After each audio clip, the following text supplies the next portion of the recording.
Before ako mag-event, ako po ay isang radio DJ, radio broadcaster sa isang AM station. Well, kailangan kasi talaga dyan, sabihin mo na straight, diretso. I mean, wag nang yung magpapakiramdaman. Although pakikiramdaman mo siya, pero kailangan mo kasing sabihin ng diretso kaysa mag-expect yung client ng, alam mo yun, Opo, akala true.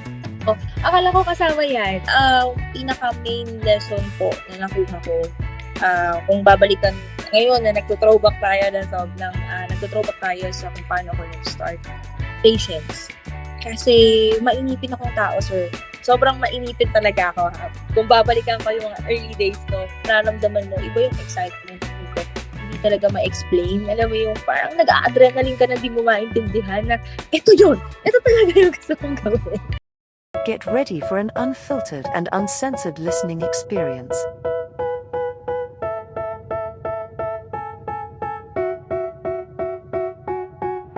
They tell me that I'm never gonna make it. They want me to do something that could make sense. They hate when I keep dreaming I'll be famous, but I don't give a fuck, I'ma keep chasing.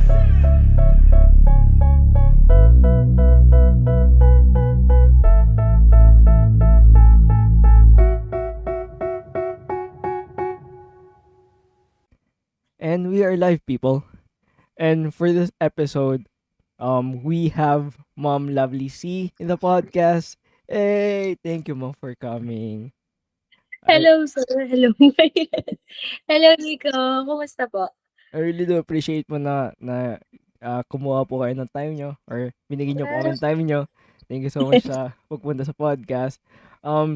Para lang po sa idea ng mga audience na nakikinig and nanonood ngayon sa YouTube, who is the great Mom Lovely C? Yes, sir. Well, ako po muna personally, gusto ko magpasalamat talaga for this great opportunity na ma-share yung story ko and syempre, maibahagi kung ano yung pwede nilang matutunan from my life story. Well, first thing po, I am Lovely C. Mas kilala po ako sa name na yon sa Facebook and other social media accounts. I am an event host and organizer. Makikita niyo rin po ako sa malls or any shows po na lalo na kapag kailangan nila ng event host. And pwede ko ba sabihin, Sir Nico is one of my previous client, groom. Yeah. Na-graduate na. Graduate na. Graduate na.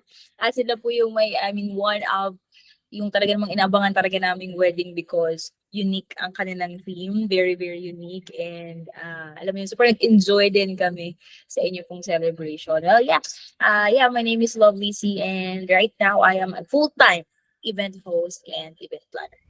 Yes po. Wow. Ma'am, na-curious lang ako. When you say inaabangan, can you elaborate that? Kasi na-curious ako, ma'am.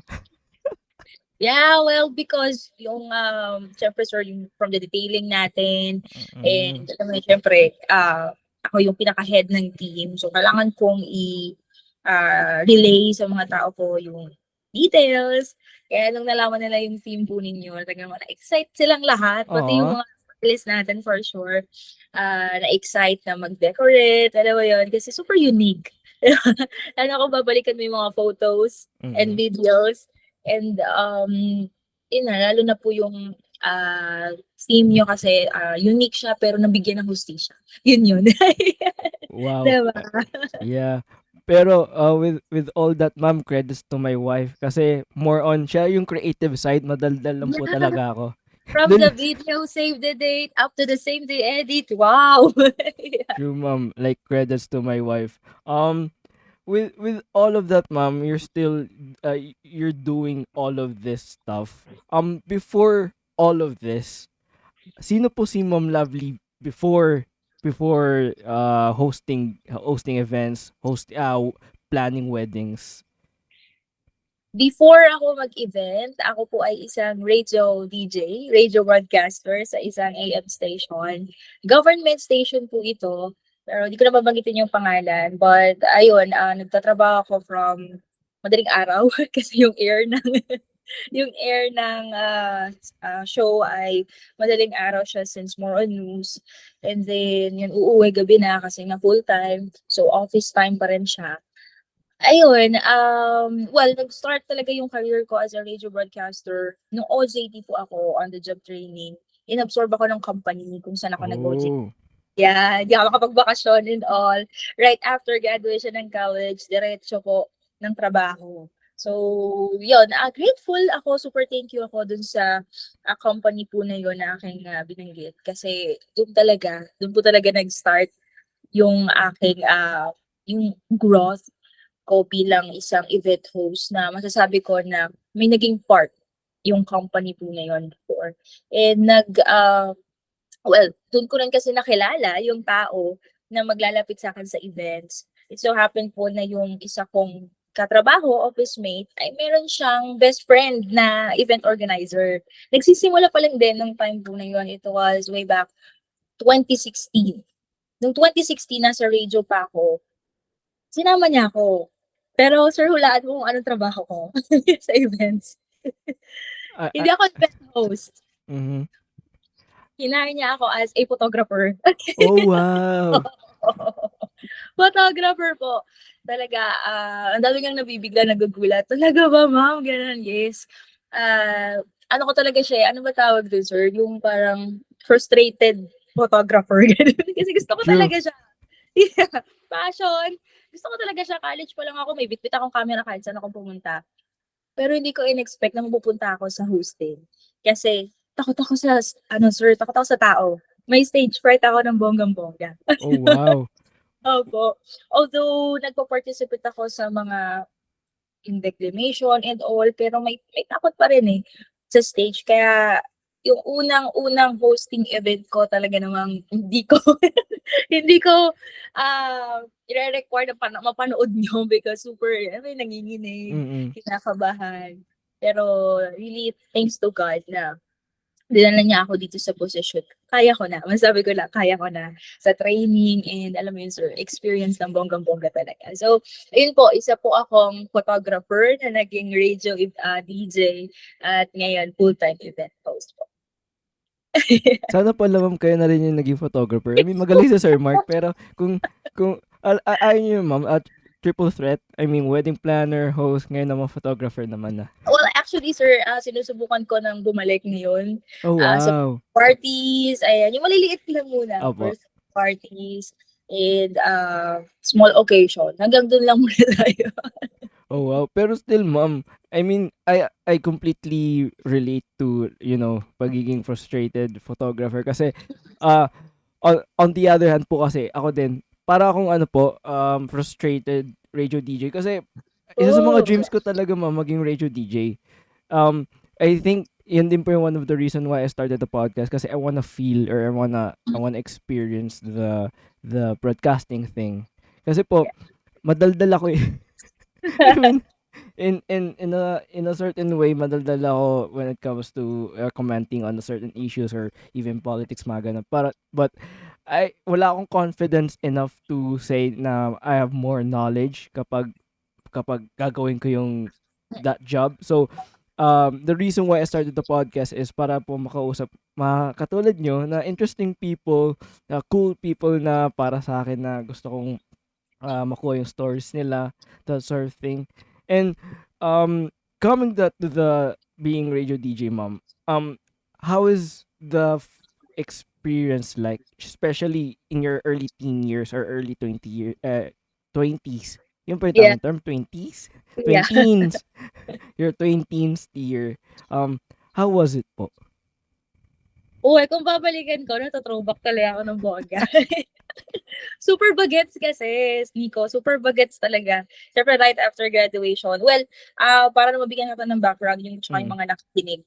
Hindi ako saktong year ko graduate ng college. Kasi right after high school, stop pa ako ng 3 years. So, it took me 3 years after pa ako nag-college talaga. Yung first year college sa secular school. So, yung mga kaedad ko ay yung mga kasabay ko, hindi ko kaedad. So, 3 years older ako sa kanila. Then, nung nag-radio hosting na ako, sobrang kinakabahan ako lalo na nung mga first month. Kasi ano siya, sabihin natin government, and alam mo yung bawat galaw mo kailangang plantsado, kailangang mahusay, kailangan yung best effort mo talaga yung ibibigay. Hindi ko in-expect na magtatagal ako dun. Ang balak ko lang talaga gawin ko siyang stepping stone. Alam mo yun? Stepping stone para may malagay ako sa resume. Kasi yun yung first job offer. Natatandaan ko kasi sabi ng professor namin before, kung ano yung first job offer sa'yo, lalo na kung yung job mo mismo yung lumapit, hindi mo siya pwedeng tanggihan. So kahit ayoko ng radio, ayoko mag-broadcast, ayoko magsalita, ginrab ko siya. Alam mo yun, without yung any background or idea kung ano yung pwedeng mangyari sa akin sa loob dun sa mismong station. And also, alam ko siya, yung mga basic things sa isang radio station. Pero iba pala talaga. Iba yung napag-aralan mo ng college, iba yung mismong field na. So, yun.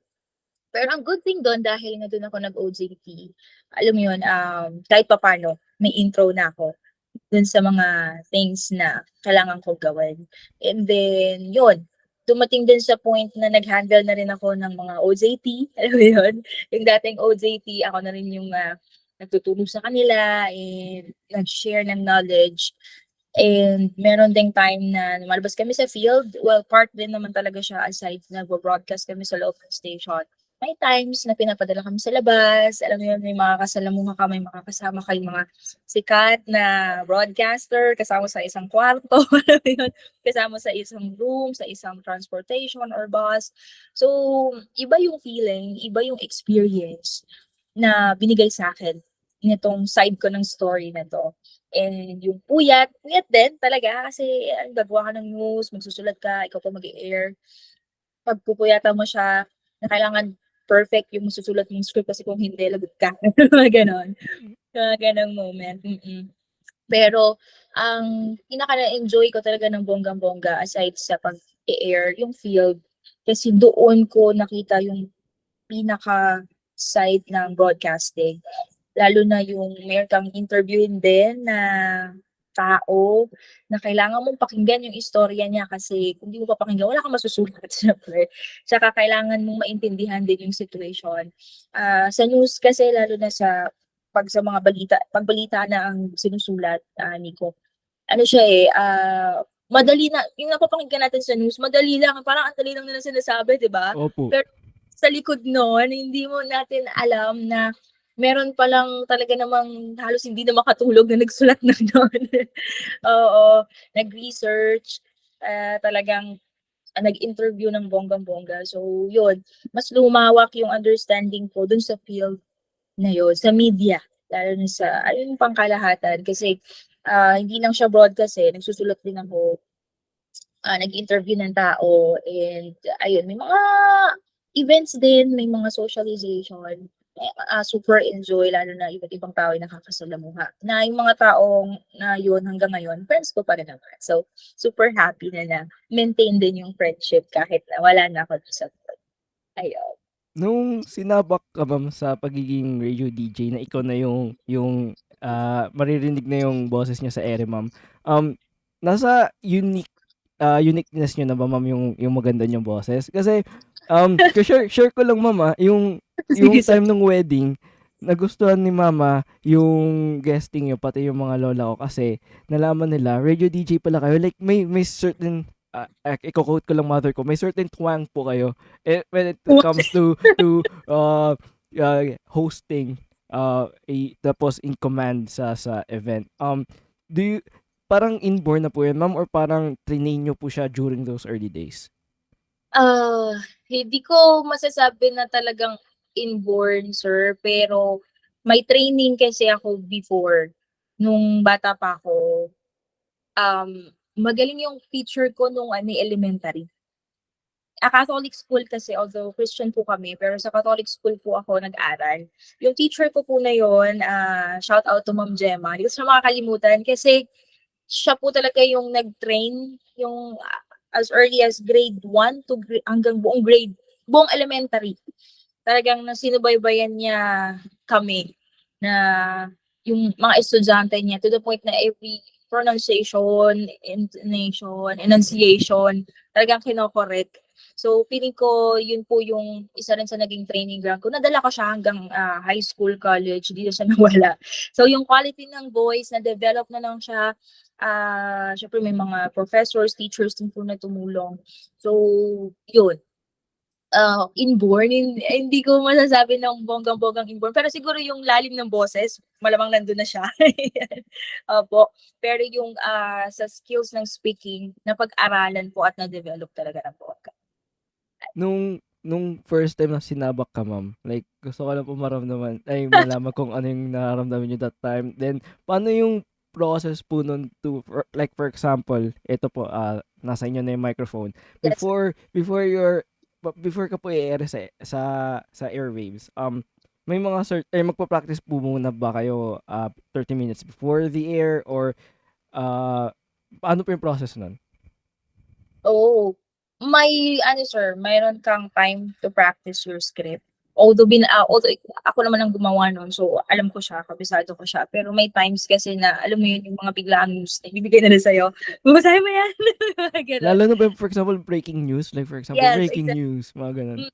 Na hindi mo inaral, hindi mo alam kung anong pronunciation ng mga yon. Pero, yun, doon papasok yung bilis ng pag-iisip, tsaka yung pag-adjust talaga ng super adjustment.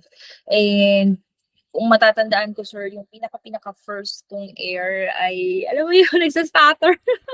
Actually, ma'am, Talaga. doon po ako kinakabahan, lalo na ngayon. I mean, in the early stages po ako ng podcast ko. I mean, nagpo-podcast po ako since 2020 pa. Parang patigil-tigil lang siya, pero hindi po mawala yung pagsa-stutter ko. Doon po ako actually kinakabahan kung paano siya tanggalin. Well, tingin ko, sir, natural naman na lumabas yan. Meron at meron talagang types na lalabas. Pero, alam mo yun, mindset lang din, naging puhunan ko that time, na kailangan kong mairaos, kailangan kong matawid, matapos yung buong script. Kasi, unlike po dito, syempre sa interview, ganito, casual talk. Pero pag naka-broadcast ka na, kailangan yung sinabi mo once, yun na yun. Alam mo yan, hindi ka pwedeng magkamali kasi kung ano yung sinabi mo, maririnig siya and live ka kasi, so hindi mo na siya mababawi. Ang hirap bawiin. Kaya ayun po, nanginginig, nagsistutter, part talaga siya ng process. Pero alam mo yun, Nico, darating yung point na hindi mo na yung mararamdaman. Kaya i-enjoy mo lang yung moment. Kasi darating yung point na easy na lang siya na, although kinakabahan ka pa din, pero alam mo na yung gagawin eh. Nakaset na siya sa mic mo na ganito, ganyan. Kaya yung process, yung first stage na yan, i-enjoy mo lang kasi mamimiss mo siya. Mawawala siya. Totally. So, yun. Ilang years po kayo naging radio DJ sa AM station?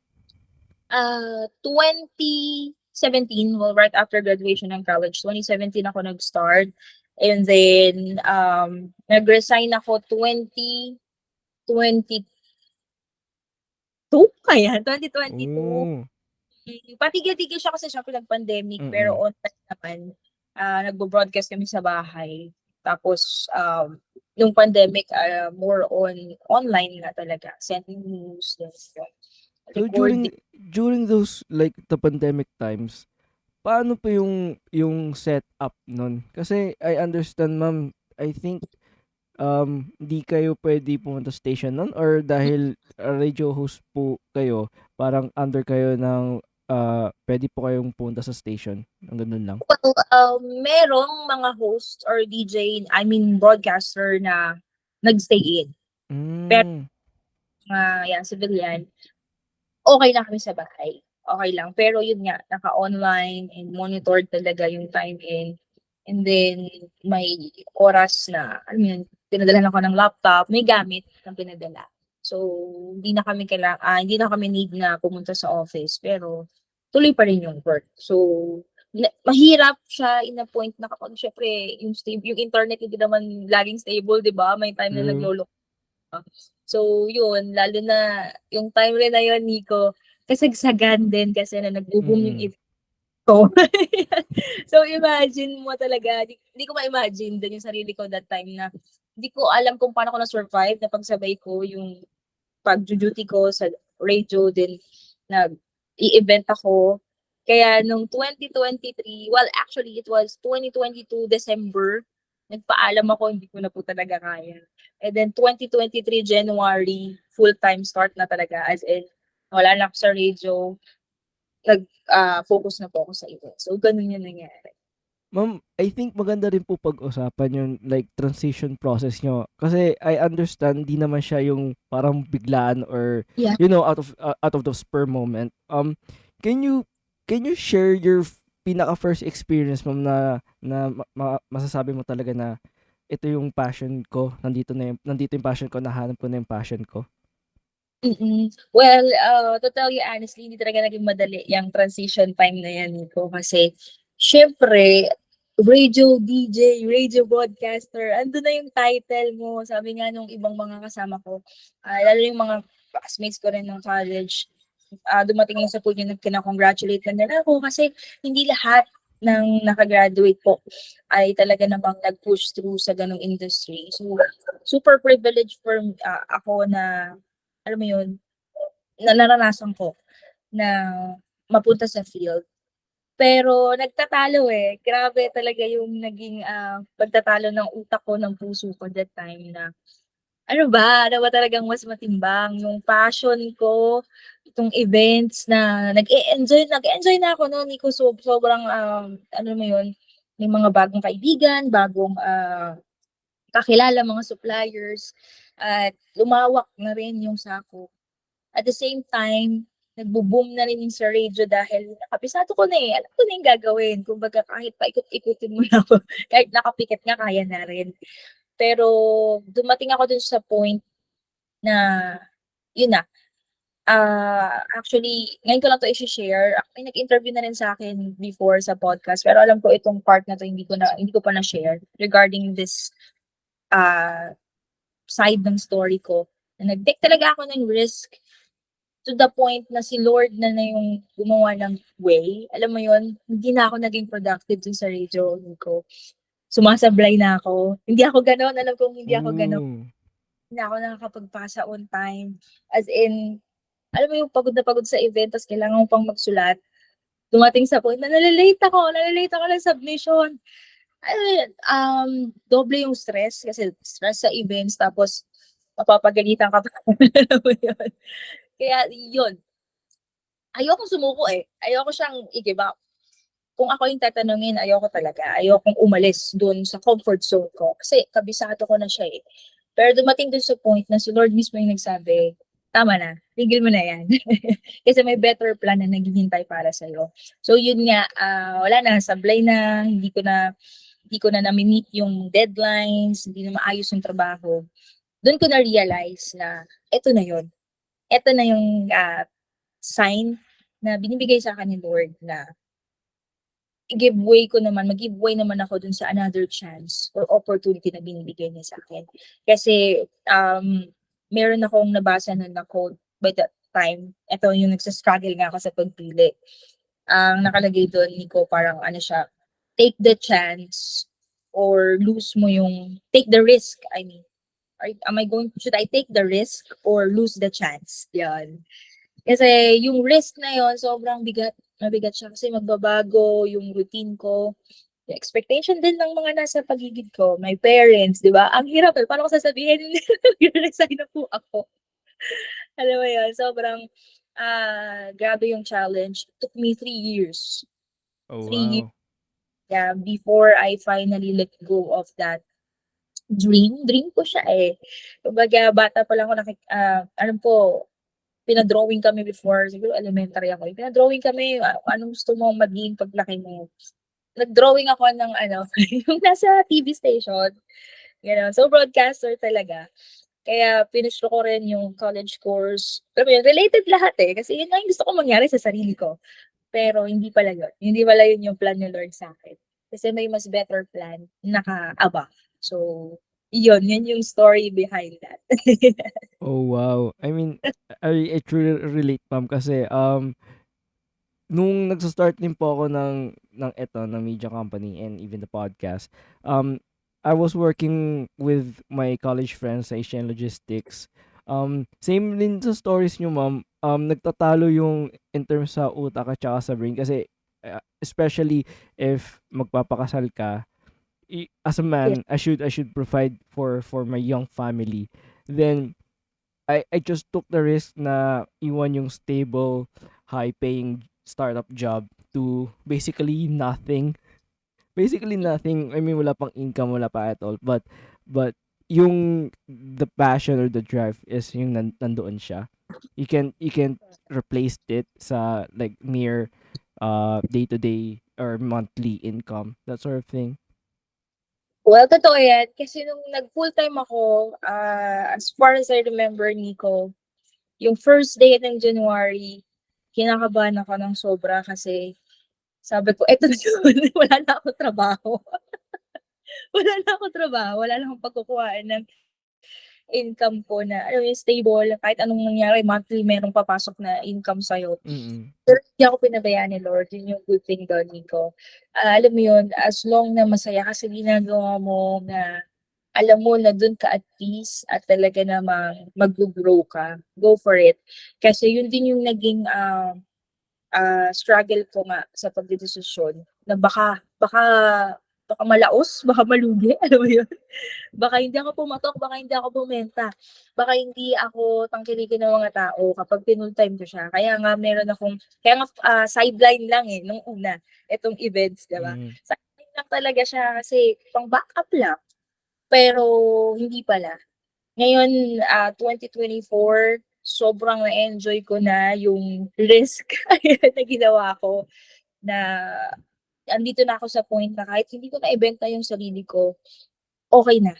Kumbaga, meron at meron ng pumapasok na mga bookings. Thank you so much sa mga suppliers, sa mga tie-up, na talaga nagtitiwala ng sobra. Alam mo yun, kaya ang talagang kilang talaga dyan, gawin mo yung best mo. Ngayon na, hindi bukas. Ngayon na, True. ngayon mo gawin. Oo. Kasi magbubunga at magbubunga siya. Hindi natin alam kung paano tayo gagawin na prosperous ni Lord in a way na, alam mo yung magbe-bless ka rin ng ibang tao. Syempre, alam mo yun, once tayong tinulungan na tayo minsan ng mga tao sa paligid natin. So, dito, dadating yung point na tayo naman yung tutulong. So, tingin ko yun din yung another thing na naging motivation ko to help others, na yung mga coordinators and other suppliers ko po na natutulungan din nitong industry or itong event na pinunso ko. So, yun. Gusto ko lang din po i-tackle yung like umpisa sideline to. Like for those who are also starting in this path, sa mga audience natin, paano nyo po nababalance the broadcast, the DJ1 and pag-hosting? Kasi right now, ma'am, I'm just looking from afar. Parang everyday ka po lagi may kausap, everyday ka nagpa-plan, parang even at night pag-iisipan mo paano mapapaganda tong event na to. Now, if Yeah. may two jobs ka, may main stable income job ka, tapos passion project mo, paano nyo po na-handle yan, especially sa wedding planning or event planning?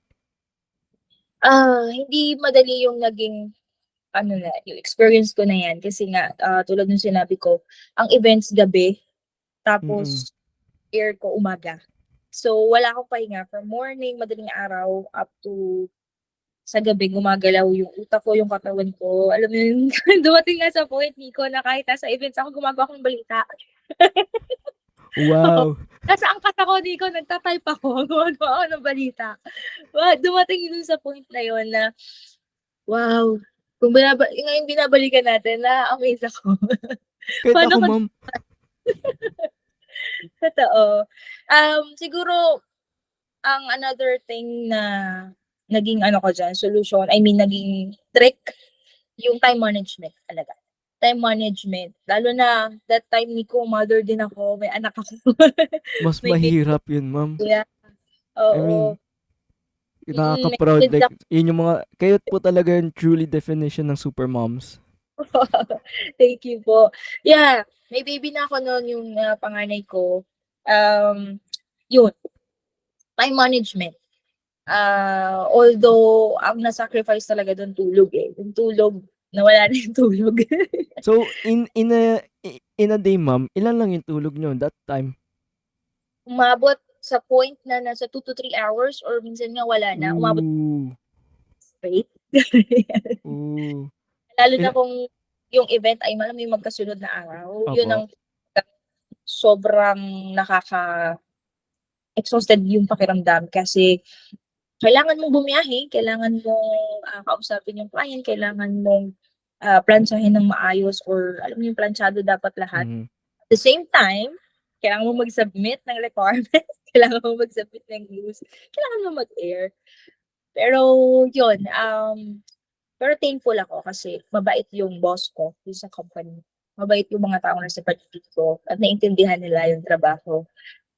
Intindihan nila yung, sideline na meron ako. And yun nga, nabanggit ko rin kanina na yung pagiging radio broadcaster ko, malaking tulong talaga siya sa, kung nasaan ako ngayon.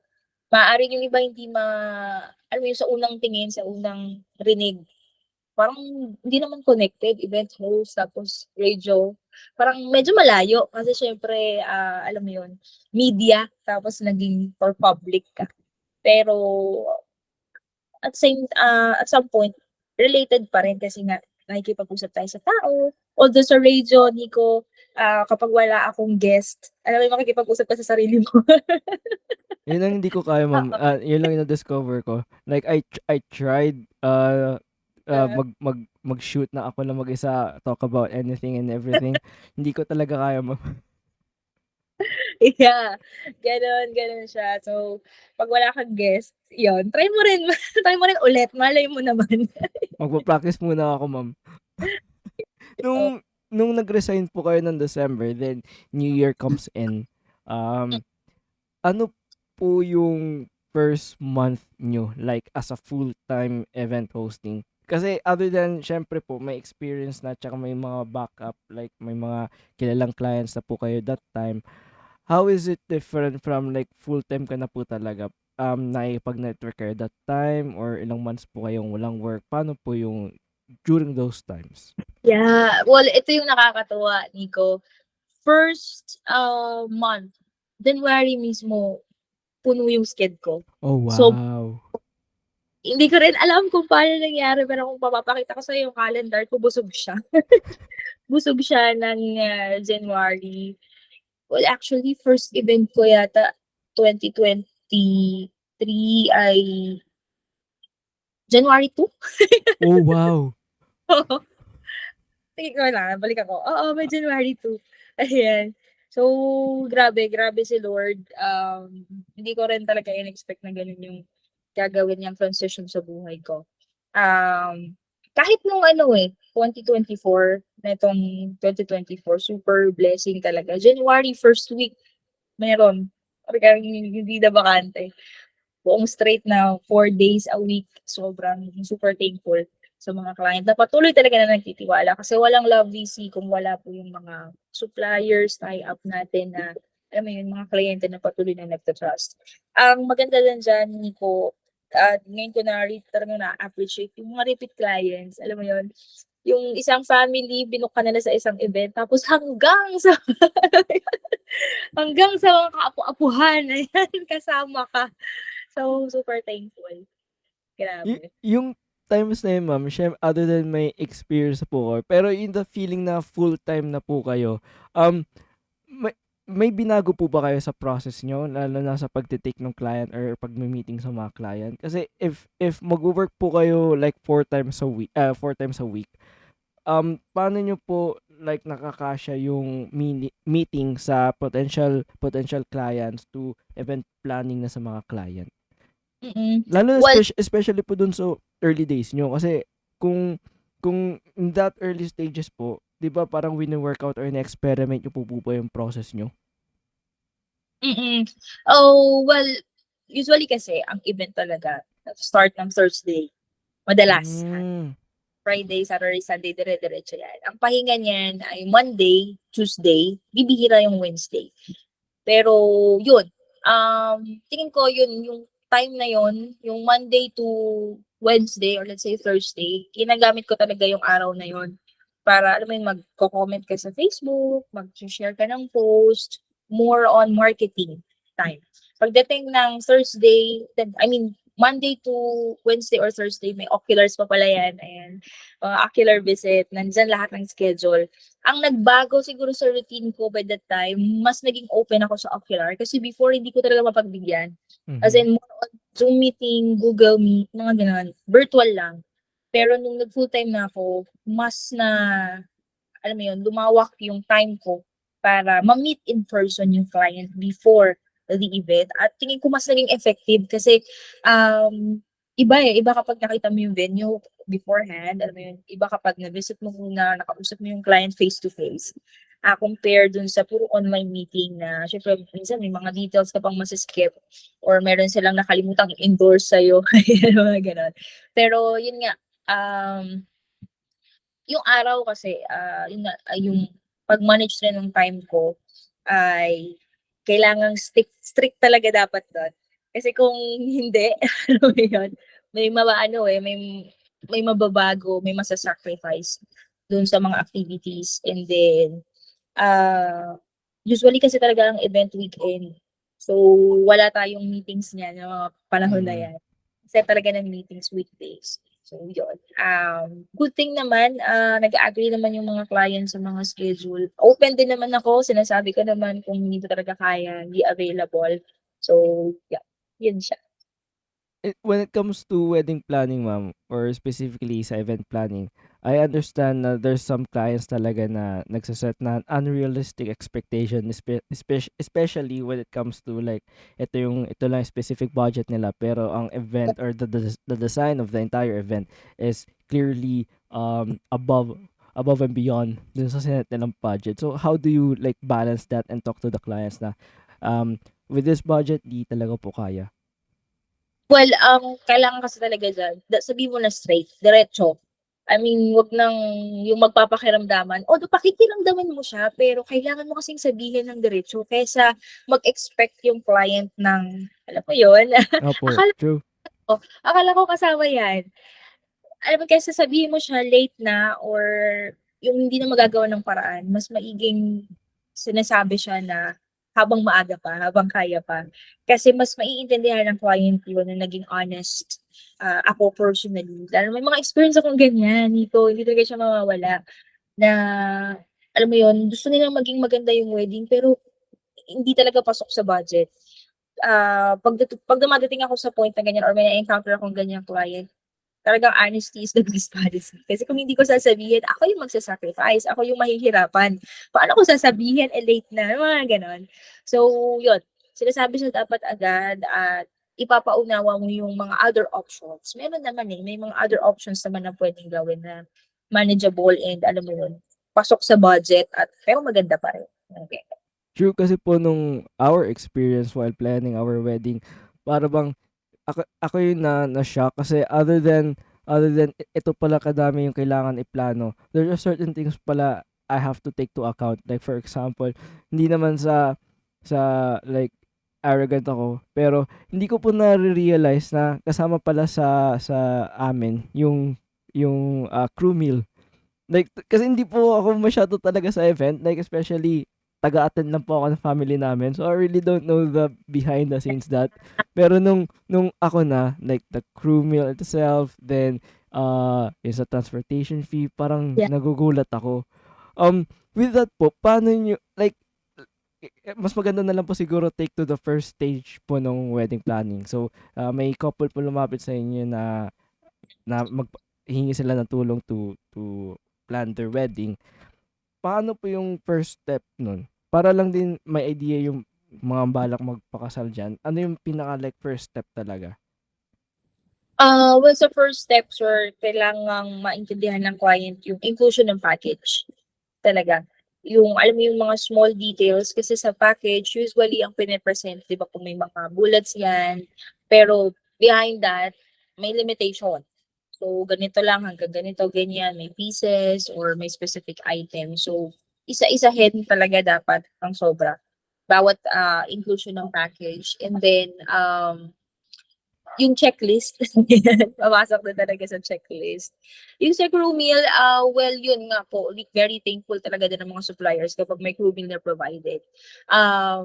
Pero yan yung one of the things talaga na hindi na ko-consider ng mga client. Hindi, alam mo yung wala sa isip. Wala talaga siya sa isip, lalo na kapag magpa-plan. Actually, ma'am, I mean, Oo. hindi naman, I don't wanna sound like parang arrogant po, pero Yes. hindi po kasi talaga ako maano sa event. So, when it comes to the crew meal, I really thought na ang catering company or catering suppliers na kinuha po namin ang magpo-provide kasi, ito rin po yung sinabi ko sa wife ko na hindi ba dapat kasama sa crew meal yung sa caterer kasi, employee nila. Hindi ko sure ma'am kung magmumukha siyang magtutunog siyang arrogant, but, I never really thought na kasama pala din sa amin sa kami as wedding planner na kasama yung sa crew meal. With, pati yung sa supplier, sir. Well, yun, Mm. depende rin naman po kasi minsan din sa agreement. Mm. Yun nga. Ang crew meal actually naging one of the main topic yan. True. Suppliers. Not, I mean, hindi lang sa clients, pero alam mo yun, parang nakita ko yan sa Facebook before na pagdebatehan siya. Kung talagang requirement ba or necessity sa isang event. Pero, parang naging conclusion dun sa usapin na yun, sir. It depends on the client na po. Mm. Take nila dun sa part na yun. Pero ang suppliers ay thankful if may mapo-provide. Diba? Kung wala, then yun, maging open lang din at sabihin. Pero yun nga po, syempre, ang mga suppliers natin kakain, maagang dumating. So, yun po, kumbaga ano siya blessing siya for the suppliers if meron. Pero as much as possible, may communication pa rin. I mean, maging open lang din si client kung kaya ba or pasok ba or kung may other alternative. Iba kasi sir kung hindi crew nilang binibigay allowance. So, may specific. So, yun po. Depende sa sitwasyon. Pero still, ma'am, I think for me, it's necessary kasi they're the ones who are really Yeah. on the field itself. Lalo na if during the day from 8 a.m. until 12 in the midnight sila pa rin yung nagwo-work. Opo. Nagugulat lang po ako kasi my arrogant ass di nakikinig sa mga ganito ganyan. Hindi ko sir na-discuss na lang yan ni ma'am. Feeling ko nga, na-discuss po yan. Pero when it comes to like, pag-uusapan na namin, ako yung nagugulat. Oo. Understandable siya kasi talagang ano po yan, part talaga siya ng event. Lalo ng transportation, mas matindi yun. Opo. So, yun. Kasi syempre sa entourage meals, sa entourage din and yung family members, consider din natin. Syempre, hindi lang naman crew yung kakain. May families tayo, di ba, nakasama. So, yun. Paano ma'am when it comes to a day before or the day of the event or the wedding na paano po yung process nyo as wedding planner and especially wedding host? Paano po yung process nyo to make it, as beautifully as possible? Kasi I understand ma'am, share ko lang din yung experience ko. The night before the wedding, hindi ko po napansin talaga na I left the song for Mother and Daughter Dance. And not until i-message nyo po ako na like, sir, blanco po talaga to. Like, nashock ako like, siguro sobrang antok or na look ko lang siya. So, sa inyong part po, paano nyo po ina-handle yun, especially before or the day of the wedding or the event? Before the wedding, sir, I mean, day before the wedding, unang-unang process niya, sir, double check talaga. Double check yung details. Hindi ko alam kung ginagawa ng ibang, suppliers or event planner. Kasi syempre may GC tayo. So, may mga personal chats, may mga direct, diba? Lahat yan, sir, babalikan ko yan. Iba, backread ko yan lahat, wala umpisa. Nag-usap tayo hanggang sa dulo, kailangan wala kang ma-skip, and then nakasulat. Kailangan ko pong isulat lahat, naka-compile, and then on the day, dala-dala ko yung printed copy na i-check lahat ng things. Although meron din talagang mga small details sa skip, pero ang goal talaga kasi as much as possible, ma-execute siya ng ma-execute siya the way you plan it. Kasi yung effort nyo as the client ay kumbaga wala pa yan sa kalingkingan din na naging effort namin. Kasi syempre tayo yung may event, yung pressure, di ba? Kailangan naming mabigyan ng hustisya. Yan. Yung pinaghirapan nyo na sobra. Kaya day before, nagdo-double check po ng mga details and kung may kailangang i-follow up, yun nga, ipa-follow up, kukulitin kayo namin. Minsan nga, kahit madaling araw, i-check talaga or i-message para lang ma-check or makuha yung detail na kailangan. And then, aside po doon, yung mga tao rin po nakasama, yung mga coordinators, binibriefing din. Sir, isang run through siya. And then, on the day of the event, ayun, execution na lang yung gagawin. Pero, yun nga po, ang good thing din talaga, sir, may mga ocular visit, kahit pa paano familiar na sa place, and then yung mga details na kailangan i-review, nire-review talaga siya. Para pagdating sa event, ayun, fresh.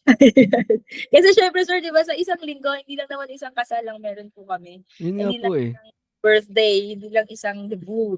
Meron at merong makakasabay. So, kailangan talaga na, ang technique ko, kapag day before or let's say hours before the event, kailangan nakafocus na ako dun sa mismong event. Hindi ko na dapat iisipin yung bukas o yung kahapon, kung ano man nangyari kahapon. That wala na ako doon sa moment na yon. Nandun na ako sa mismong araw. Kasi kapag naghalo-halo yun, sir, ayun, sa dami ng detalye, diba? So, malaking challenge. Habang pinapanood ko nga po kayo, ma'am, parang sinasabi ko na sa sarili ko, hindi ko pa talaga kaya. Kaya, like, kudos po talaga sa inyo. Round of applause. Kasi, grabe ang hirap nun. When it comes to, for example, sa amin, ma'am, outdoor ceremony, Yes, sir. hindi may iwasan yung uulan. Umulan, And, sir. like, katulad sa amin, like, an hour, like, literally 1 hour before the ceremony, biglang umulan ng malakas. Tapos, share ko lang din po, during those times, pabalik-balik po yung coordinator ko. Neil po ata name niya. I'm sorry kung nakalimutan ko yung name mo. I'm sorry. But, pabalik-balik po siya sa akin na sabi po na, ano po yung plano, sir? Ililipat na or ganito, ganyan. Sabi ko, kasi confident po ako that time. I don't know kung saan galing yung confidence ko noon. Pero sabi ko, tingnan lang po natin within 30 minutes. Pag umulan pa rin within 30 minutes, lipat na natin. Ako na yung lumapit, sir. Tama? Opo. Kayo na rin lumapit, ma'am. Kasi kung ano po yung sinabi ko sa inyo, yun na lang din yung sinabi ko na hindi ko po alam saan nanggaling yung confidence ko na hindi, titigil to within 30 minutes. So, yun sa inyo, paano yung process nun? Kung for example, hindi nangyari yun na tuloy pa rin yung ulan tapos outdoor ceremony. Well, naka-experience kami, sir, na naglakad talaga na umulan. So, it depends on, nga po, sabi ko nga rin po sa inyo, yung on the day. It depends sa'yo, sir. Kung ano yung sabihin mo, yun yung gagawin namin. Mabasa kami dito, gagawin namin. Oh, wow. Ganun siya. May payong, oo. Pero, alam mo yun, sir, nasa sa inyo eh. Nakadepende po kami. Kaya makulit. Kaya paulit-ulit yung tanong. Kasi, syempre, yung styling, sir, lilipat namin, ipapasok namin kung sakali man na sabihin yung idoob. Pero, alam mo yun, tiwala rin ako sa'yo, sir. Tiwala rin ako sa'yo. Nasa tamang pag-iisip ko naman si sir. Okay pa naman siya. Sabi ko. Ayun. So, yun, sir. Trust lang talaga sa isa't isa. Sa client, tsaka sa amin, sa suppliers. Lalo na yung catering natin na talaga namang hindi rin naging mahirap yung setup, sir. From the backdrop, may mga kinover sila sa harapan, di ba? May mga tinakpan, may mga itinayo na talaga namang kailangang matibay kasi kung hindi, hahanginin talaga siya yung backdrop natin and all. So, yun, lalo na yung lupa, tingin ko, sir, yung naging struggle ng mga bisita natin. Hindi basta maputik, may basa talaga eh. I mean, lubog talaga. Opo. Tapos yung theme pa ninyo ay ganon, talagang kakaiba and mahahaba ang damit. Ano ba yan, sir? Pero naitawid naman kahit pa paano at nairaos. So, yun. Tsaka another struggle din dun, sir, yung mga bisita na naiinip na hindi naman talaga maiiwasan. Siyempre, maaga silang dumating. Kasi di tayo makapag-start kasi umuulan. So, yun yung another naging challenge din ng sobra. Paano kaming umingiti. Yun nga pala, ma'am. Gusto ko lang din malaman, like, paano niyo naha-handle yung mga gano'ng bisita? I mean, kamag-anak or friends sila ng client. But when it comes to yung sobrang kulit na or sobrang tigas na ng ulo, paano niyo naha-handle yun, ma'am? Like, bravo. Mahabang pasensya, sir. Sobrang haba. Actually, ano lang din po, parang napag-aralan. Napag-aralan sa dami na rin ng events na na-experience. Kasi kung magpapadala kami sa emotion, tao lang din naman. Darating at darating kami doon sa peak namin, di ba po? Although, sabihin natin na we're acting professionally, kailangan i-treat mo sila professionally. Pero tao, dadating sa point na mapupush yung limit, pero yun po yung part na hindi talaga namin pababayaang mangyari. Because ang feedback sa amin pa rin naman. So, kailangan naming alagaan yung part na yun. So, smile lang. May times na naka-experience ako, hinawakan ko na lang yung kamay niya sa ibang event. Ma'am, kumalma ka. Kumalma ka, ma'am. Akong bahala. Ganun. So, yun na, ano naman, sir, na-relax sila pag gumagano na, kapag nakakarinig na ako na bahala, kumakalma, nagiging, ngumingiti na rin naman. So, yun. Mindset na may pinagsamang mahabang pasensya at yung pagiging jolly, maintain pa din. Hindi talaga dapat mawala yung smile. Kasi madadala mo yung tao lalo na pagkaharap mo yung kliyente or bisita. Sabihin natin VIP, lalo na yung mga VIPs natin. Super, grabe yung challenge po. Lalo pag sila na yung nagreklamo na ang tagali ko pa nagsastart. Ayun. So far, effective po siya. Kasi, at the end of the day or the program, nakikita mo silang nakangiti. So, nakakalimutan na yung part na yan. Yun True. lang. Kasi kung I'm trying to put myself into it, parang di ko po talaga kaya. kaya pag may mga, like for example, yung sa inyo po, like sobrang proud and sobrang grateful ako na nandoon po kayo. Kasi kung ako that time, nakafocus po ako na, ba't ang tagal tumigil ng ulan. Habang kayo, ang dami nyo kailangan nyo pang iisipin, like food ng mga crew, food placement ng mga guests. Pero kung Delivery, ako, sir. Mating yung delivery ng food na in-order nyo. Kasagsagan magsisimula yung ceremony.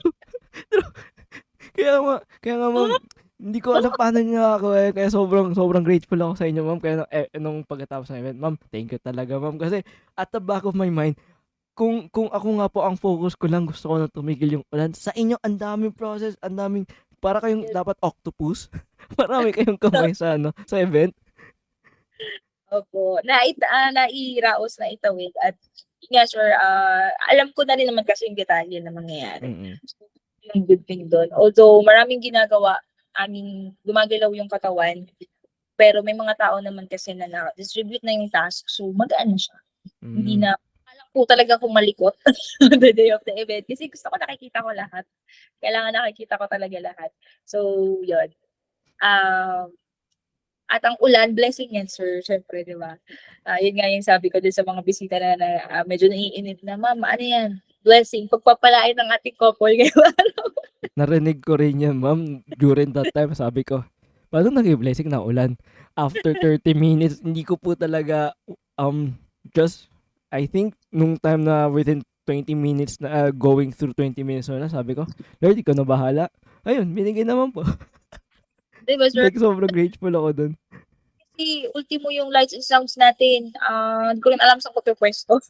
Actually po, yun din yung concern ko that time kasi Kubo ng nanay mo. nandun talaga sa kubo na, tapos nandun na sila nakapwesto, habang nandun din yung mga parents ko, yung mga grandmother ko, nandun din. Nagsiksik kasi isang place. Oo. Kailangan kasi naming ma-rescue. Alam mo yun, ma-secure yung kahit yung gamit man lang ng lights and sounds. Kasi syempre, yun, hindi ko kayang bayaran ni sir. True. Ako hindi ko rin po kaya, ma'am. So, yun. Nung once na na-set up na yun, sir, nung dumating na yung sounds, set up na nila doon, yun na, medyo na-enlighten na ako na, let's go, let's do this. Ngayon, ma'am, in this stage,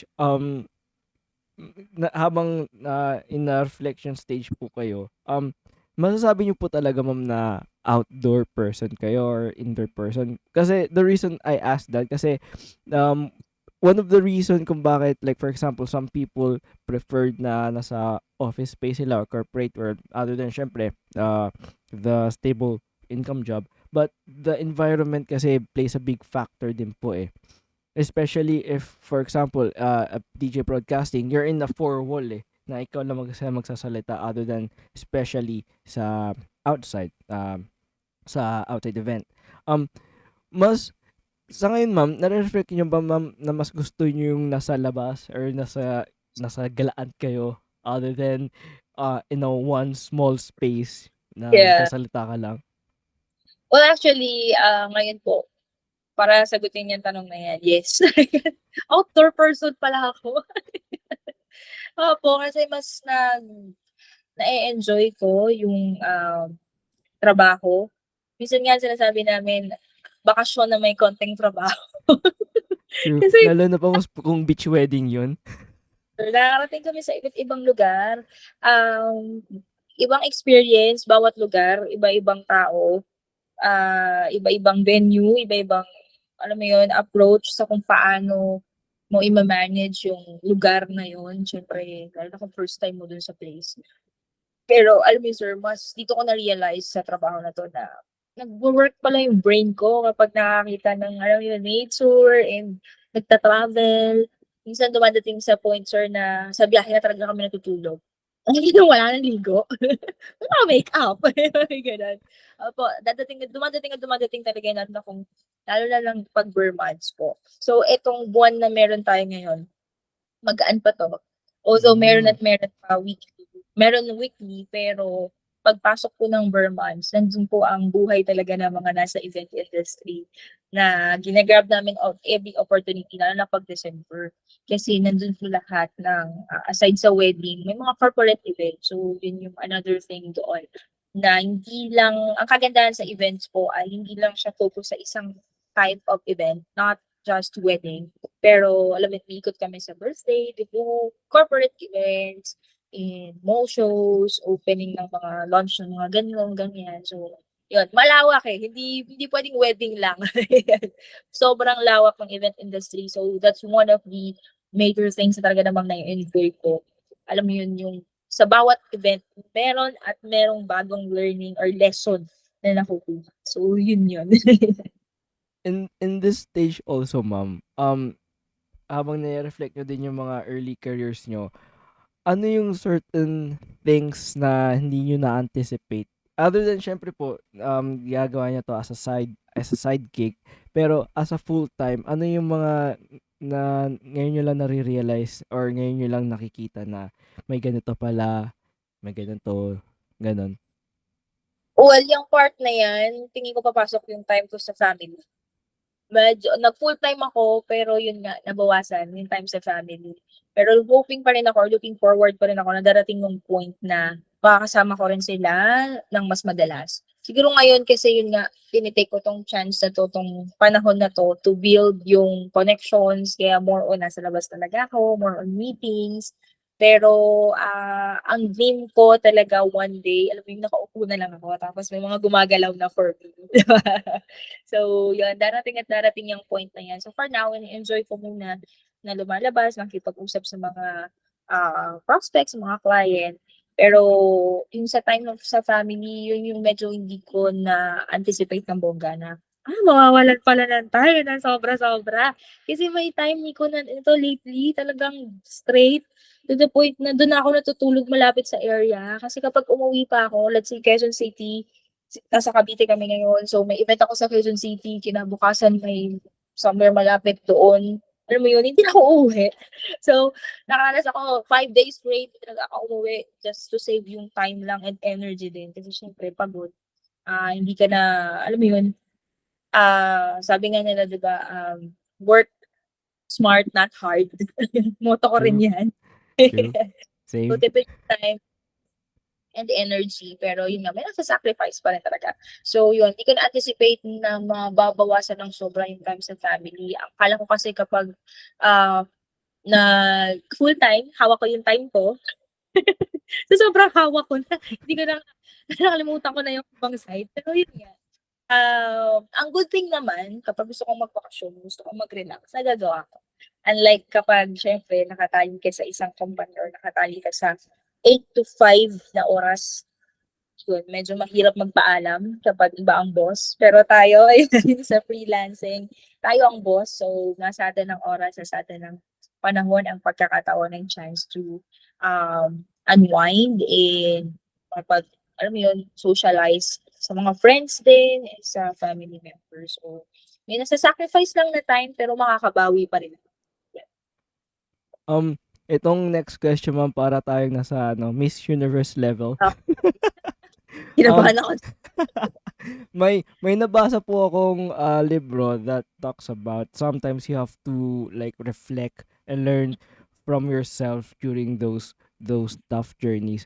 In this early stages and the beginning, your beginning stages, ma'am, sa career nyo up to now, what have you learned about yourself as not only just a mom and as a person, but also as a one of the head or like biggest host that time? Grabe. Biggest host. Opo, sir. Well, pinaka-main lesson po na nakuha ko, kung babalikan ngayon na nagto-throwback tayo nagto-throwback tayo sa kung paano ako nag-start, patience. Kasi mainipin akong tao, sir. Sobrang mainipin talaga ako. Kung babalikan ko yung mga early days ko, hindi ako mapakali, hangga't hindi na I mean, alam mo yun, pag may gusto kong gawin kailangan mangyari siya agad. Ito talaga siya. Pero itong panibagong journey na binigay sa akin ni Lord, itong opportunity na ito na maging part ng events, maging event host and organizer, yun talaga yung unang-unang bagay na binigay sa akin nito. Pasensya, mahabang pasensya, na hindi ko po in-expect na matututunan ko, sir. Kasi kilala ko yung sarili ko, mainipin, alam mo yung mabilis akong mairita, mabilis akong mainis. Pero wow, grabe yung ginawang pagbabaga sa akin ng event. Na talaga ba? Natiis ko yun, yung mga ganong part. Talaga ba na-survive ko yun? Talaga ba hindi ako nagalit, hindi ako nainis? Ibig sabihin, meron pa pala akong side na gano'n, na mahaba pala yung pasensya ko, hindi ko lang talaga in-exercise before. Kumbaga natutunan ko na lang din siya at ayoko na siyang alisin kasi napakaganda po nung naging result. Kumbaga, sa pamamagitan ng patience na yon na meron ako na na-exercise ko, talagang naging smooth yung flow. Hindi po ako pinabayaan nung, alam mo yun, nung character na yon kasi kapag mainit ang ulo mo, kapag mabilis kang mairita, di ba sir, hindi talaga magiging perfect yung event, hindi talaga magiging successful. Also, walang perfect event, pero hindi magiging smooth. Mhm. Unlike na exercise ko na yung character na yan, na talagang na-enjoy ko ng sobra.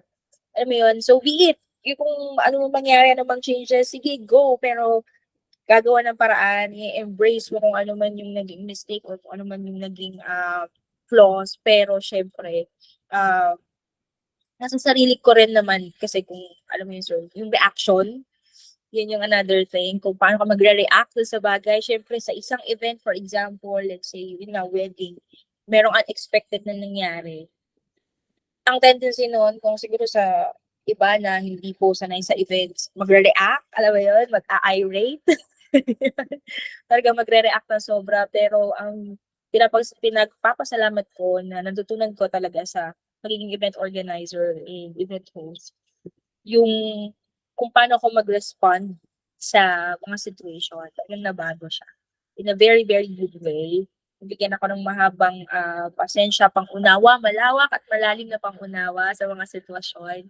At alam mo yun, sir, yung iba kasi yung feeling kapag napakalama mo yung ibang tao, pag nakita mo na masaya sila, yun talaga din yung goal namin. Hindi lang po ako kundi lahat ng event organizer na mamimit ninyo or makikilala ninyo. Yun, kung makakausap nyo sila, yun at yun pa rin ang goal to make our client super duper happy na kasi once in a lifetime moment, kahit hindi wedding kahit birthday, di ba? Hindi naman na mauulit yung event mo na yun, debut, and other celebrations sa buhay ng isang tao. So, as an event planner and event host, sobrang masaya kami kapag masaya ang kliyente. Alam mo yun, parang tapos na, bayad na lang.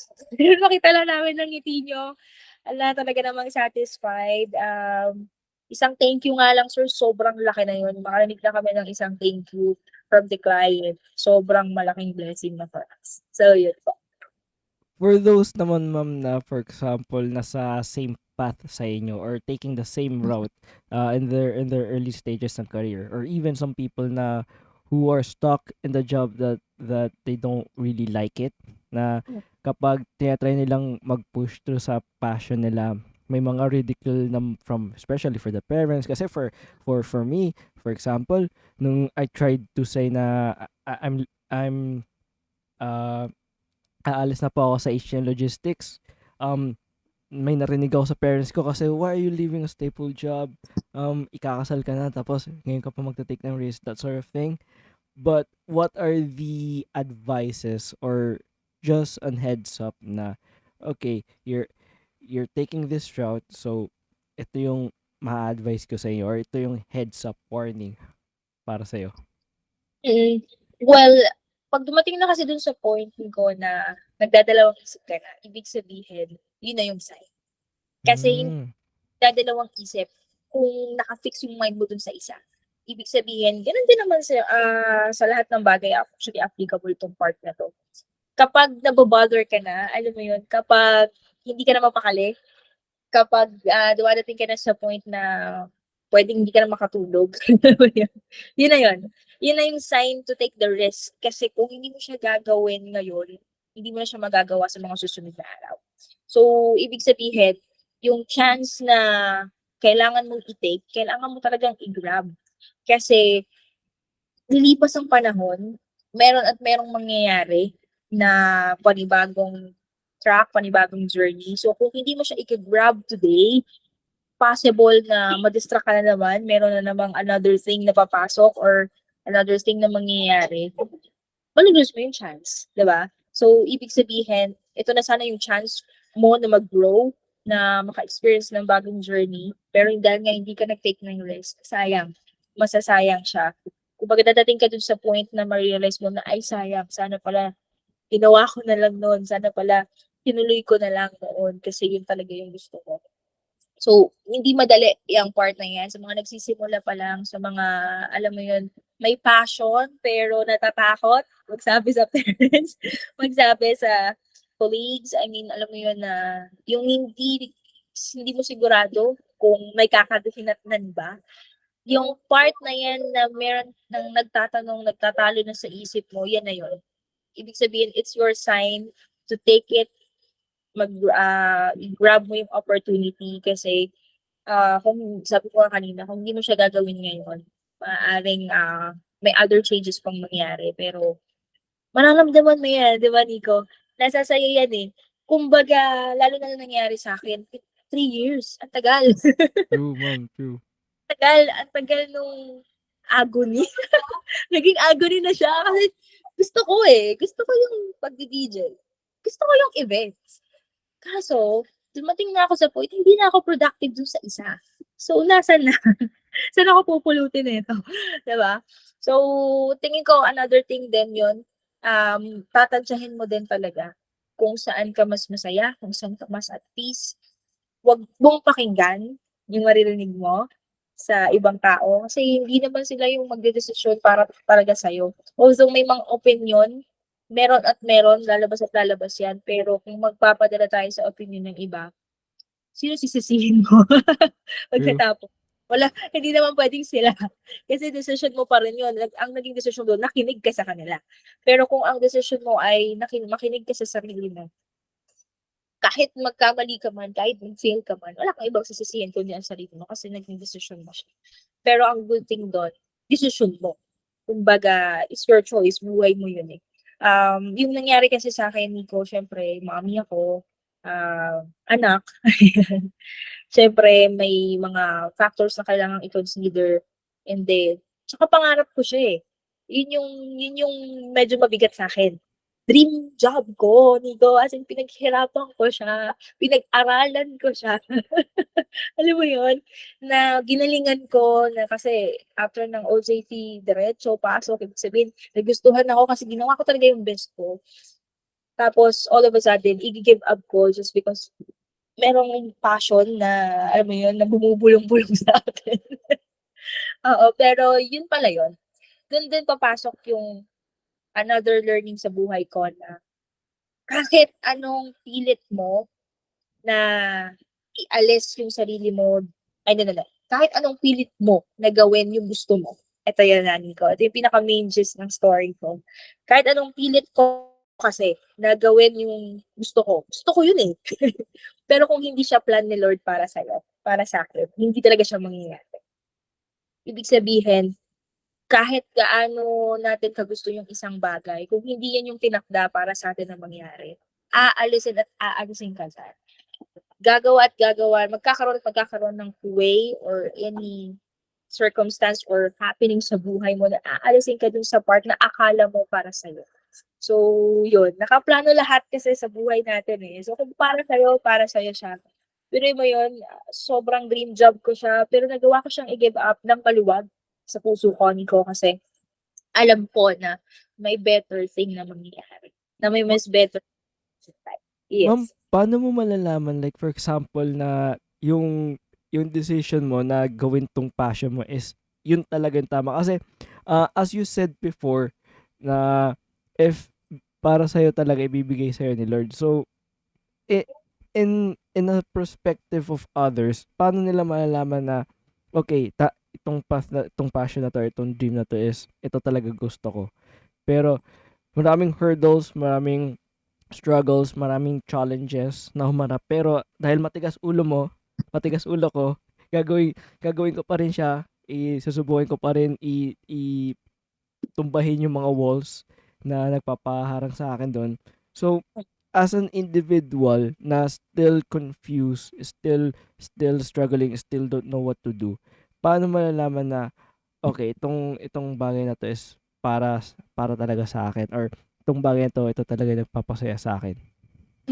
Well, first thing, mararamdaman mo na iba yung pakiramdam na yung bagay na gusto mo, mangyayari talaga siya. At another thing, yung nakikita mo yung future mo dun sa situation. Kapag hindi mo na nakikita yung future mo doon sa past situation na meron ka, ibig sabihin, iwanan mo na yan. Pero dumating ako dun sa point, Nico, na alam mo yun, ang dami nang nakaplano. Excited ako. Yung excitement iba eh. Kahit sabihin nilang wag, kahit sabihin nilang sayang. Sayang talaga. Pero alam mo, nung time na yun, nung nag-decide ako, Nico, nagulat ako. Mas maraming nagsabi na i-push mo yung event. Mas maraming sumuporta. Mas maraming nagsabi na mas matimbang yung opinion nila na i-push mo na. Kasi, alam mo yun, siguro yung first 1 year nandun ako sa decision making, nandun yung point na nagsasabi sila na wag muna. Kasi, yun nga, experience-wise, ganyan. Pero nung dumating na sa point na mas marami na akong naririnig na opinion ng tao na gawin mo na, eto na yun, yun na. Mas lumakas yung confidence, mas tumaas yung confidence level ko. Mas naging kampante ako na kaya ko. At tulad nga ng sabi ko kanina, mararamdaman mo, iba yung excitement ko. Hindi talaga ma-explain. Alam mo yung parang nag-a-adrenaline ka na di mo maintindihan na, eto yun! Eto talaga yung gusto kong gawin. Oo. Mahirap ma-identify. Sobrang hirap niyang ma-identify at first. Hindi siya basta-basta. Kasi, alam mo yun yung decision sa buhay natin na kapag nagkamali tayo, malaki ang epekto, 'di ba? Pero yun nga, kung ang bagay na yan ay para sa'yo, kahit pa sabihin mo, kahit pa sabihin mo may narinig ka sa iba, dadalhin at ilalagay ka pa rin doon sa situation na yun. Kumbaga, for example, kung ito mang event hosting ang hindi para talaga sa akin, ang prayer ko lang din kay Lord na ipakita niya sa akin kung ano ba talaga.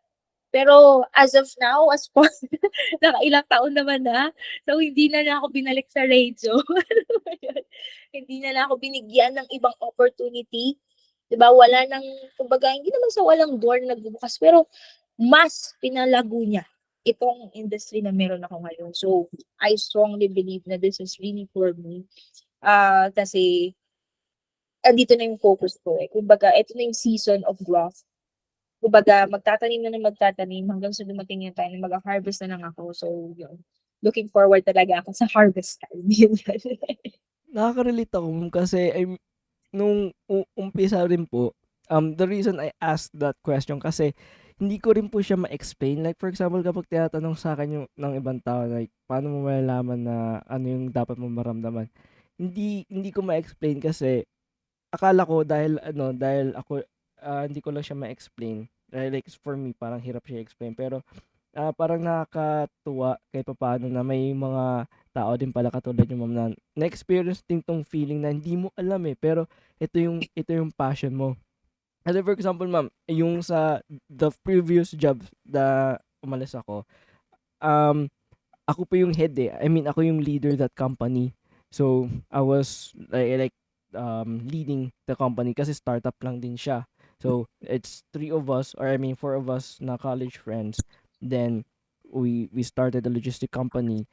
Then, pagdating sa mga year and a half, I felt like na nag-uumpisa na siya magdadalawang isip. Like, ipo-push through ko pa ba yung pagpo-podcast or pagpasok sa media because hindi lang ito po yung unang pasok ko sa media, bale pangatlo ko na po siya. So, the first So, the first two failed dramatically. Like, first one, dahil sa pandemic, hindi ako makapag-invest ng equipment or maayos na equipment. So, the quality isn't the same as it is right now. Yung second po, na-failed siya because of financially. Hindi na siya ma-sustain. Like, plus may mga other things pa na nangyari. Na, then, itong pangatlong try ko na, ma'am, same feeling siya the first two. Like, the first two tries na try ko, same feeling pa din siya. Nung nag-start po kami ng college friends ko, hindi siya planado as in biglaan lang siya. Pero when it comes to 1 year and a half na, pumapasok pa rin sa isip ko na parang gusto ko talaga mag-podcast or parang gusto ko pumasok sa media. Parang nakakatawa rin ng puso na may same din na tao na na-experience din yung ganito. opo, sobrang tagal ng inabot mo, sir. Kasi True. matatlo ka. Opo, pero yun nga, totoo din naman talaga siya. Kung para sa'yo, hindi talaga siya mawawala. Babalik at babalik. Kumbaga, kahit anong gawin mong lihis sa daan mo, ibabalik ka pa rin nung paas talaga na para sa'yo. So, ang kailangan mo lang talaga gawin, to surrender everything. Alam mo yun? And to trust the process. Kasi, yun nga, yan talaga yung path na para sa'yo, sir. So, I'm super proud of you. Ito na yun. Thank you po, thank you. With that being said, before I let you go, ma'am, may gusto ko po bang i-plug? May gusto ko bang i-announce for the audience that are watching and listening right now? Well, yes. Actually, yesterday, nakatagap ako ng news na meron akong event Palawan. So, super. Hey! Sama ako, ma'am. Yeah, well, kita-kits po, ayan. Wedding yon. So, pangalawang Palawan ko na rin. So, super thankful sa mga client na patuloy nagtitiwala. Sa mga client po na out of town, ay usap tayo. Pwede. Pero yun, super thankful. That's another blessing ang tanggap ko this month. Super thankful talaga. And yun, as of now, wala pa namang masyadong malalaking events po, pero may mga nag-inquire na din, lalo na sa bandang July, mga ganun pa naman. SM shows, yun. Super thankful. Nagpaparamdam na sila. Kaya, super thankful. And then, yun, sa mga nakakarinig po ng aking tinig ngayong araw na ito, thank you so much, Sir Nico, sa chance. Take ko na rin po or grab ko na rin tong opportunity to thank all the suppliers and tie-ups na talaga patuloy na nagtitiwala. Sa mga repeat clients, thank you so much. Kung gusto niyo po kami maging part ng inyong event, ayan, message na po kayo sa aming official Facebook page, coordination team namin, Lego Weddings and Things. Ayan. And then yung aking Facebook page po as an event host, The Lively Host Lovely C. Sabay-sabay po nating alamin kung bakit lively. Ayan ang aking title. Sa mismong event po, matutungayan niyo yan, makikita niyo po yung lively niya yan. So yun lang. Thank you so much. The link will be on the description down below if for those who are interested. Ma'am, again, thank you so much sa time niyo and the stories na shinare mo. I really do appreciate, ma'am, na you make time for this one even though kakaumpisa pa lang. I mean, I really do appreciate it. Then secondly, gusto ko lang din po mag-thank you dun sa masayang wedding na naibigay nyo. Kasi share ko lang din, ma'am, kung okay lang. During that time, buntis po si Ma'am Lovely. So at the back of my mind, after nung ulan, iniisip ko, okay kaya si Ma'am Lovely? Baka magkasakit si Ma'am Lovely. Buntis pa naman Oo si Ma'am nga, sir. Lovely. Nakalimutan ko din. Kaya, ma'am, super thank you po talaga sa effort nyo. Buwan yun, sir. Sorry. Para lang malaman. October. Nanganak po ako November. Yun nga po eh. Kaya nagulat din po ako na, ma'am. Nalaman po namin na nung first ocular visit po namin, ma'am, na nalaman po namin na buntis po kayo. So, okay lang, sabi ko, kaya ni Ma'am Lovely? Kaya yan kasi daming hosting gig ni Ma'am. Pero nung umulan, mas nag-alala na po ako sa inyo. Kasi, kayo po yung paikot-ikot dun sa my garden, pabalik-balik sa wife ko, tapos pabalik sa akin, na may payong. Pero, alam mo, ma'am, naglalakad ka na naulan, parang ako kinakabahan kay Ma'am Lovely. So far, sir, di naman siya natuluyan ng October. November siya na-survive. At least po na, naitawid and healthy si baby. Yes, opo. Thank you po sa paalala. Nakalimutan ko rin, sir, buntis pa nga pala ako. Hindi, ma'am, gusto ko po talaga i-protop yon at the end of the podcast kasi yun yung pinaka-memorable. Other than gusto ko na tumigil yung ulan. Kayo po kasi talaga, ma'am, ang kulit nyo po sa daan. Kahit na malakas yung ulan, nakapayag lang po kayo. Tapos may dala pa kayong, may paper po kayong dala nun eh. Hindi ko po alam kung dahil ata sa wedding planning ata yun. Basta may ulan. Clip. Tapos kagano lang po kayo. Tapos pabalik, okay lang po kayo, sir? Gusto ko pa tanongin, ma'am, kayo po yung okay lang? Baka gusto nyo po umupo? Hindi kasi ako mapakali talaga, sir, kapag nasa event. Although, nakakaramdam din naman ng pagod, pero kailangan kong tingnan, kailangan kong i-check. Alam mo yun, sir, yung sa ceiling natin, di ba may kailangan ang kulit ko talaga sa part na yun. Takpan yun na po, please. Diba?